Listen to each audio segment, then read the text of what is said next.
আসসালামু আলাইকুম রহমতুল্লাহি ওবারাকাতুহু। আজকে আমরা যেটা ঘটনা ঘটাবো ইনশাআল্লাহ আপনাদেরকে জানাবো হযরত আবু হুরায়রা রাদিয়াল্লাহু তাআলার জীবনী। অবশ্যই এটা আপনাদেরকে জানা উচিত। হযরত আবু হুরায়রা রাদিয়াল্লাহু তাআলা একজন সাহাবী এবং সেবক ছিলেন, যার প্রকৃত নাম ছিল আব্দুর রহমান ইবনে সাখর অথবা উমাইয়্যিদ ইবনে আমির। তিনি আসহাবুস সুফাহার একজন সদস্য ছিলেন এবং একনিষ্ঠ জ্ঞান পিপাসুও ছিলেন। তিনি ৩ বছর নবী মুহাম্মদ সাল্লাল্লাহু আলাইহি ওয়াসাল্লাম সান্নিধ্যে ছিলেন। বহু সংখ্যক হাদিস আত্মসমর্থ করেন এবং বর্ণনা করেন। হিসাব অনুযায়ী ৫,৩৭৪টি হাদিস তার কাছ থেকে লিপিবদ্ধ করা হয়েছে। বলা হয়েছে যে উপর মস্তিষ্ক প্রথম স্মৃতি অধিকারী ছিলেন তিনি। তার কাছ থেকে ৮০০ তাবি হাদিস শিক্ষা লাভ করেছিলেন। আবু হুরায়রা ইসলাম গ্রহণের আগে নাম ছিল আব্দুস শামস। ইসলাম গ্রহণের পরে মুহাম্মদ সাল্লাল্লাহু আলাইহি ওয়াসাল্লাম তার নাম পরিবর্তন করেই রাখেন আব্দুর রহমান। আবু হুরায়রার নামটি একটি মজার কাহিনী রয়েছে। একদিন হযরত আবু হুরায়রা রাদিয়াল্লাহু তাআলা আমার আস্তির নিচে একটি বিড়াল ছানা নিয়ে রাসূল পাক সাল্লাল্লাহু আলাইহি ওয়াসাল্লাম দরবারে উপস্থিত হন। বিড়াল ছানাটি সকলের সামনে বেরিয়ে পড়ল। এই অবস্থা থেকে রাসূল পাক সাল্লাল্লাহু আলাইহি ওয়াসাল্লাম রসিকতা করে হে বিড়ালের পিতা বলে সম্বোধন করলেন। এরপর থেকে তিনি আবু হুরায়রা নামে খ্যাতি লাভ করেন। আরবি ভাষায় হুরায়রা স্ত্রীলিঙ্গ আর হিররুন পুংলিঙ্গ। হুরায়রা শব্দ অর্থ হচ্ছে বিড়াল ছানা। আবু হুরায়রা শব্দ অর্থ হচ্ছে বিড়াল ছানার পিতা। তার প্রাথমিক জীবন আবু হুরায়রা রাদিয়াল্লাহু তাআলা ইয়ামিনে জন্মগ্রহণ করেন। তিনি ৫৯৯ সালে জন্মগ্রহণ করেন এবং ৬৭৬ সালে মৃত্যুবরণ করেন। ইসলাম গ্রহণ। আবু হুরায়রা রাদিয়াল্লাহু তাআলা ইসলামী দীক্ষিত হন প্রখ্যাত সাহাবী তুফাইল ইবনে আমর আদ-দাইসির হাতে। ইসলাম গ্রহণের পর তৃতীয় স্ত্রী দাউস গোত্রের সাথে অবস্থান করতে থাকেন। ৬ষ্ঠ হিজরীতে শুনে তার গোত্রের একটি প্রতিনিধিদের সাথে মদিনায় এসে মুহাম্মাদের সাথে সাক্ষাৎ করেন এবং ইসলাম গ্রহণ করেন। তবে আমর ইবনে গালস বলেন তিনি ৭ম হিজরীতে ইসলাম গ্রহণ করেন। মদিনায় আসার পর তিনি দিনে রাতে ২৪ ঘন্টা হযরত মুহাম্মদ সাল্লাল্লাহু আলাইহি ওয়াসাল্লাম সাহচর্যে থাকতেন এবং হযরত মুহাম্মদ সাল্লাল্লাহু আলাইহি ওয়াসাল্লাম এর জীবদ্দশায় তখনও আবু হুরায়রা বিবাহ করেননি।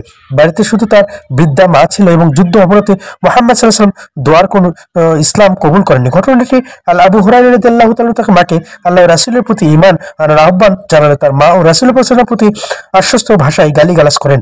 এতে হযরত আবু হুরায়রা রাদিয়াল্লাহু তাআলা ভীষণ মর্মাহত হয়ে কাঁদতে কাঁদতে রাসূল পাক সাল্লাল্লাহু আলাইহি ওয়াসাল্লামের দরবারে উপস্থিত হলেন। রাসূল পাক সাল্লাল্লাহু আলাইহি ওয়াসাল্লাম তাকে জিজ্ঞাসা করলেন, কাঁদছো কেন? তিনি বললেন, আমি সবসময় আমার মাকে ইসলামের দাওয়াত দিই, কিন্তু তিনি তা অস্বীকার করেন। প্রতিদিনের মতো আজও আমি তাকে ইসলামের দাওয়াত দিয়েছিলাম। এরপর তিনি আপনার সম্পর্কে কিছু কথা বলেছেন, আমাকে ভীষণ বিরোধী হয়েছে। ইয়া রাসূলুল্লাহ, দোয়া করুন আল্লাহ যেন আমার মায়ের হৃদয়কে ইসলামের আলোকে আলোকিত করে তোলেন। তখন রাসূল পাক সাল্লাল্লাহু আলাইহি ওয়াসাল্লাম দোয়া করেন, হে আল্লাহ, আবু হুরায়রা মাকে হেদায়েত দান করো। এর ফলে তার মা ইসলামের ছায়াতলে প্রবেশ করে নিজেকে ধন্য করেন। আবু হুরায়রাকে নিজে জ্ঞান অর্জন করেন এবং তার জ্ঞান বিতরণ করতে ভালোবাসতেন। এই জন্য তিনি সবসময় মুহাম্মাদের থেকে মুখ থেকে নিশ্চিত কথা হাদিস শুনতেন।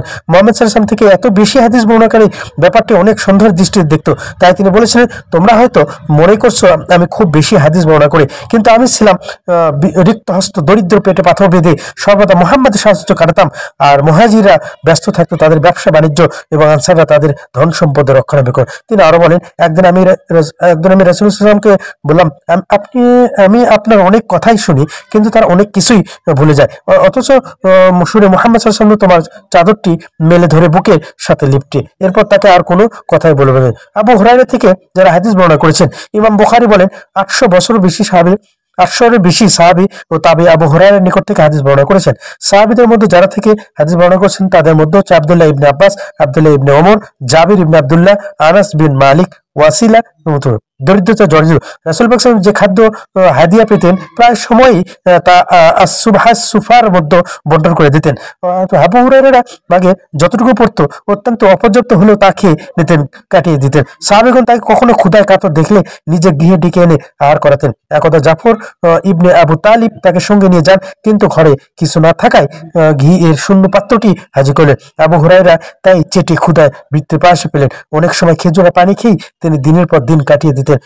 কখনো কখনো পেট পাথর বেঁধে শুয়ে থাকতেন, কিন্তু কোনোদিন কারো নিকট কিছু চাইতেন না।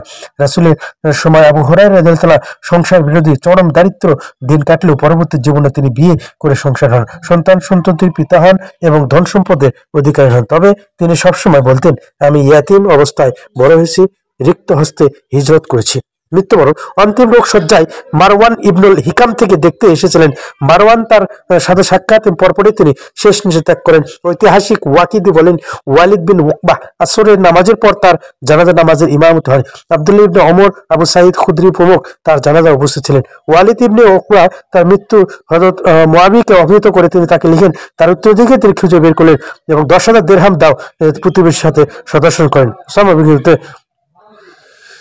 সুবহানাল্লাহ, সুবহানাল্লাহ। আমাদেরকে এই আবু হুরায়রার জীবনে আলোকেতে এত কষ্ট যিনি করেছেন যে নবী করিম সাল্লাল্লাহু আলাইহি ওয়াসাল্লাম তাকে অনেক ভালোবাসেন এবং যখন ক্ষুধার্ত অবস্থায় থাকেন অবশ্যই তাকে নিজ গৃহে ডেকে নিয়ে অবশ্যই খাদ্য দেন। তো ঠিক আছে, সবাই ভালো থাকবেন, সুস্থ থাকবেন। আমি বেশি দেরি করবো না আপনাদের পাশে, এবং সবাই আমার চ্যানেলকে সাবস্ক্রাইব করবেন।